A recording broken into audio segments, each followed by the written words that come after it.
رمضان میں تراویح 20 پڑھی جاتی ہیں، جو 8 پڑھتے ہیں اللہ ان کو بھی قبول فرمائیں۔ یہ تو سیدھی بات ہے کہ جتنا گڑ ڈالو گے میٹھا ہوگا نا۔ اگر وہ روایات بھی ڈھونڈیں تو 8 بھی ہیں، 11 بھی ہیں، 12 بھی ہیں، 20 بھی ہیں۔ جو 20 پڑھے گا تو سارے حدیثوں پہ عمل ہو گیا نا، جو اگر 8 پڑھے گا تو باقی حدیثیں۔ اور یہ 8 والی حدیث تہجد کی ہے، تراویح کی نہیں ہے۔ بی بی عائشہ سے پوچھا تھا کہ حضور رات کی نماز، تو آپ نے فرمایا تھا کان یصلی اربعا اربعا، 4 رکعت کر کے حضور پڑھتے تھے۔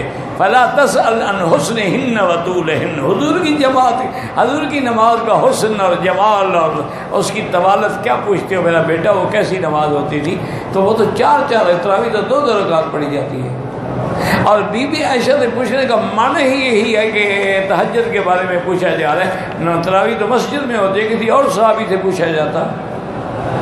ضد نہ کرو، اصل 20 ہے، اجماع امت 20 پہ ہے، تعامل امت 20 پہ ہے، اور سیدنا عمر کے زمانے سے لے کر آج تک حرمین میں 20 پڑھی جاتی ہیں۔ لیکن آپ بحث نہ کریں، جو 8 پڑھتے ہیں اللہ قبول فرمائے، لڑیں نہیں، اپنا نقصان کریں، ہمارا کیا کریں۔